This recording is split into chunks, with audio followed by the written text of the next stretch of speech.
Spiritual Christianity, from the collected works of Emanuel Swedenborg, by Charles Augustus Tulk. Chapter 2. The divine being, such as he is in himself, or in the ground of his infinite and eternal properties, is hidden from our intellectual vision by excess of light. Nor can he, by any change in himself, become commensurate with our imperfections, for he is as unchanging as he is perfect and immutable by reason of his perfection. This he enables us to perceive even in the ground of our own imperfect changes, and along with this to see also that being limited in our perceptions by the very constitution of our own minds, we can at best only approximate mentally towards the divine fullness, the intuition of which we can never reach. But he who creates, and who by his presence sustains all created beings in existence, leaves them not in darkness as to that divine life which must be known by positive properties in order to be loved. The divine truths, which by veiling reveal the surpassing glories of his presence, are revelations from himself. By these, in proportion to the translucence of the veil, he enables us to know, and by degrees interiorly to perceive and feel his all-communicating and protecting presence as a love surpassing the purest and most comprehensive finite love, and as a wisdom that provides for all that his love intends. The truths by which he reveals himself to his creatures are indeed of various orders or degrees. Some are adapted to those whose wills are heavenly, and whose intellects are in accordance with the condition of their wills. There are others which sort best with the naturally minded, and with such can only be led by the appearance of truth. These are often like rude and tattered garments cast around him, and in many of the prevailing modes of faith hide or distort the glorious properties under which he is rightly revealed, and by which he is seen to be, through all the degrees of truth, but one Lord God, the self-conscious and absolutely perfect being. That was number 24. Number 25.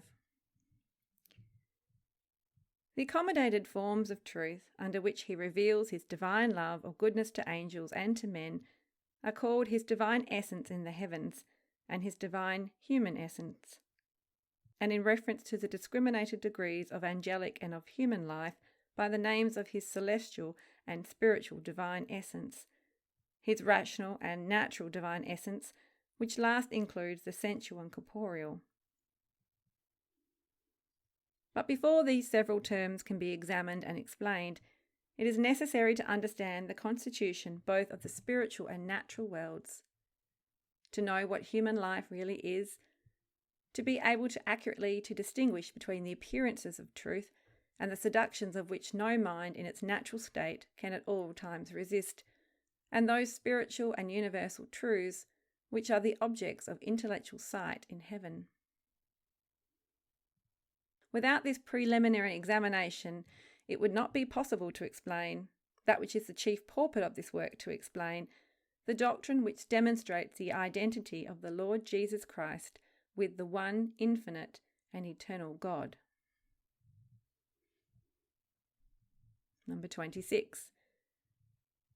But the following extracts, which are intended to unfold the constitution of the spiritual world, will still require a few introductory remarks for the use of those who are altogether unacquainted with the spiritual truths of the Word, and whose minds may have been tainted by the false impressions which they have imbibed from one or other of the various sensual forms of Christianity. These forms abound in error because they are founded on mistaken appearances. Though they are inconsistent in themselves, their inconsistencies most frequently pass unheeded, or else are reverently covered over as mysteries which do not admit of explanation. To avoid, therefore, all perplexity and confusion, it is necessary to know what spiritual truth teaches with respect to angels and to the resurrection of man. A few plain propositions will suffice to guard the reader against mistakes, and at the same time prepare him for the full enjoyment of a doctrine as sublime as it is satisfactory and convincing. number 27. Among the errors of Christian doctrine is the belief that there exist higher orders of beings who were originally created angels, some of whom, for their rebellion against God, were cast out of heaven and became devils or spirits of evil and of darkness. This is a mistake that has arisen from a sensual interpretation, or in other words, from the misinterpretation of a few passages in the Holy Scripture. The truth being that all those who are now either angels or devils have passed through a natural state of life or have once been men. Equally true is the converse, that all who have once been men are now either angels or devils, either good or wicked spirits, death being nothing more than the transition of the conscious being from a natural into a spiritual state of life, there being no such thing as any intermediate loss of consciousness until the reunion of the spirit with the body at the supposed day of judgment. The resurrection of man is this transition from a natural life, which consists of natural thought, affection and sensation, into a spiritual state of life. It is a resurrection, and therefore of his spirit, and not of his natural body, which will never be raised again. So soon as a man passes as to his conscious life from a natural state of mind into a spiritual, or as soon as he ceases to live among natural beings, he finds himself associated with spiritual beings, who, like himself, have passed from one state of existence into another. But though there is no resurrection of the natural body, and no other day of judgment than when man, by death, is prepared to make his free choice of good or evil, the spirit is still in will, intellect, and sensation, or in all the powers of the mind and body, a man. After passing from his natural state of life, his first spiritual state is one of preparation, either for heaven or for hell, just as his mind had become capable, by the ruling tendencies of his life in this world, of enjoying the rational and holy delights of the one, or being gratified with the impure and insane delights of the other. This state of preparation, which has nothing in common with the purgatory of the Roman Catholics, is called the world of spirits, in contradistinction to the spiritual world, a term more comprehensively meaning which includes both heaven and hell. A man's entrance into his spiritual world is to everyone his day of judgment, and his state of mind, whether good or evil, being then, by his own free choice, unchangeable, he is either consociated with those whose happiness consists in preferring others to themselves, or else connected externally with those who are only held together for selfish purposes and for sensual gratifications. These are the states of life which are called heaven and hell, but the subject themselves of these two states are not present sensuously to one another. They are in direct contrariety to one another, which contrariety of the state is meant by the great gulf mentioned in the parable of Lazarus and the rich man in the Gospels. I'm reading now from the section titled, Heaven is not what it is usually supposed to be, a place having an existence extraneous to angels and independent of them. I'm reading the first quote from Arcana Celestia, number 8325. Who, that is, the merely natural man, is able to comprehend the truth that there are no spaces and times in heaven, but states of life instead of them? That instead of space, a state of goodness, which is the essay or ground of the state of life, and instead of time, a state of truth, which is the existere or manifestation of the state. Will not such a person believe that where there is neither space nor time, it must be a complete void and nullity? How evident then must it be from this, that if the conclusion of the natural man is that he is to believe nothing but what he can himself comprehend, he will inevitably rush in consequence of such unbelief into enormous errors. And from Arcana Celestia, number 8931.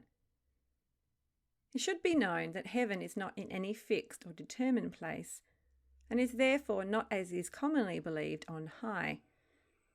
But where the divine essence is, there is heaven.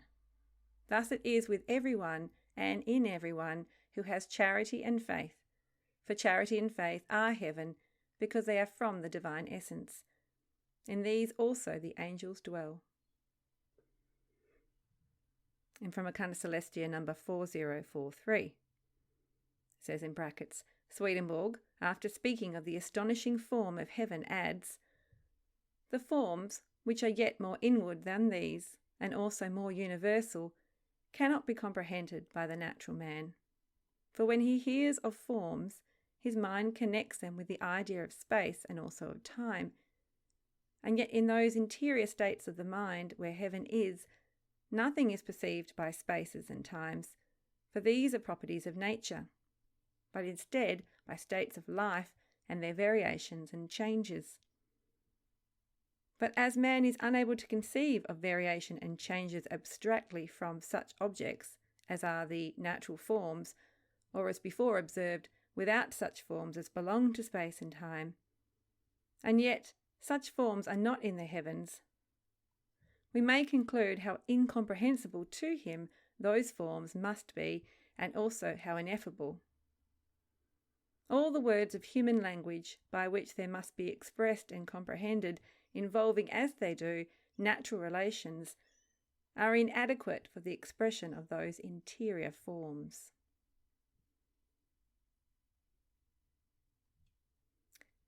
And so we move back to the commentary from Tulk. Point number 28. How vain and fruitless are all the imaginings of natural men when they think of the abodes of angels and departed spirits. In this respect, the most learned Christian divines are upon a level with, if in their conjectures they do not fall below, those of the most ignorant. No one knows where heaven is. All, indeed, who believe in the immortality of the soul, and who are told that the spirits of the just are gone to heaven, think of it as some distant place, possibly in the atmosphere, and in this they are strengthened by the belief that the soul or spirit must be something gaseous, because it is seen by no one as its departure from the body. What then can be more natural than it should fly off unheard and unseen to its appointed place, there to remain until it should begin again to become substantialized by reunion with its body at the day of judgment? The like vague dreams are afloat among Christians as to the abodes of angels. For angels too, like the souls of men, are supposed to be aerial beings, intangible and scarcely, if ever, in these matter-of-fact days, visible. What more natural, then, than to imagine their abodes to be at a distance from the earth in some region or other of infinite space?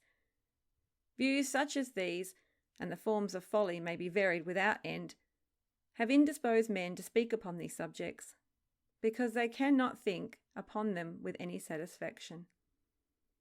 All is wrapped as in the painful uncertainty of a dream, which cannot be made consistent with itself, and which does not harmonize with anything which we either know or can conceive. Through this perplexing state, more men have been led than would choose openly to avow it, into doubt and denial. Of what inestimable worth, then, is the revelation of spiritual truth to men, which shows them what heaven is and where it is to be found, which explains to them that there are no other angels than the spirits of departed men, that heaven is not in the atmosphere, for that angels are neither aerial nor aeriform, but in every respect men, who possess the same faculties as ourselves, and like ourselves are objective to the senses, and that their abodes are neither in the sun, nor in the planets, nor in the fixed stars, nor in any proportion whatever of material space. The extracts which we have just read, by instructing us what heaven is not, will prepare us to a certain extent for the series of spiritual truths which follow, which show what heaven really is, both internally or essentially considered, and as an object of the senses. Point number 29. It is quite clear that if we think of heaven from space, or with our natural belief that a fixed extraneous space is a necessary condition to human existence, No two positions can seemingly be more irreconcilable than those. That the heaven in which angels dwell is not in space, and yet is adorned with objects of the senses in every respect like the natural world. With this seeming contradiction, we have to enter on the inquiry in the course of which it will be found that the contradiction does not arise from any contrariety in the things themselves, but from our own mistaken impressions as to the nature of space and time, and from their being deemed inseparable from human existence in the form of the distinct extraneity unto which they are presented to the natural mind. Point number 30. A right conception of heaven can be attained, perhaps, in no better way than by beginning with the truth which teaches that the divine being, though omnipresent in heaven, is neither in space nor in time. Heaven, therefore, in the forms which belong to it, can neither be spatial nor temporal, or else he, being the sustaining life of those forms, and omnipresent in them, must be in their space and time, or be in himself both spatial and temporal. When the omnipresence of God in heaven is seen to be incompatible with space, and his omniscience with time, it will not be difficult then to think of heaven as a state of mind in the angels themselves, of which the Lord is the sole producing and sustaining cause. It is therefore said that where or in what mind whosoever charity and faith are, there is heaven.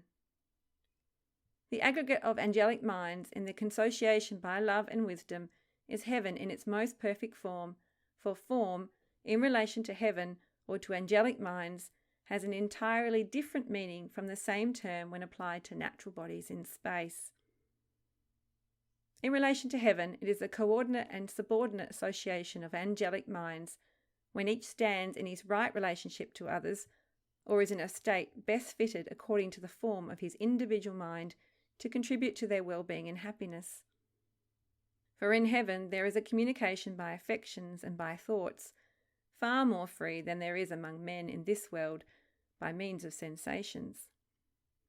This intercommunication is a consequence of the reception by each mind, according to its form and state, of love and wisdom from him, in whom these properties are in their innermost ground.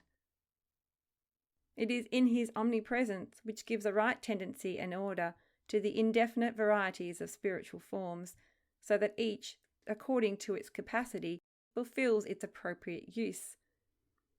For he, too, is the essential order, or order in its various ground, and they, according to the forms of their mind, or their adaptations to specific uses, and according to the states of those forms, are the willing recipients of that order which prevails in heaven.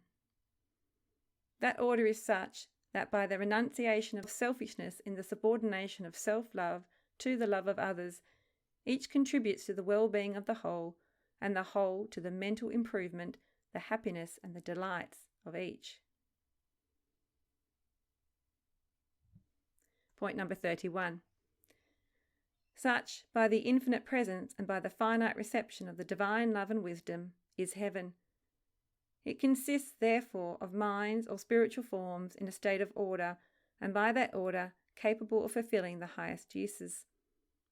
Those highest uses are all of the spiritual kind, or relate that continual renovation of mind by which the love, the wisdom, and the happiness of all are increased, and the divine end in the creation of man is accomplished.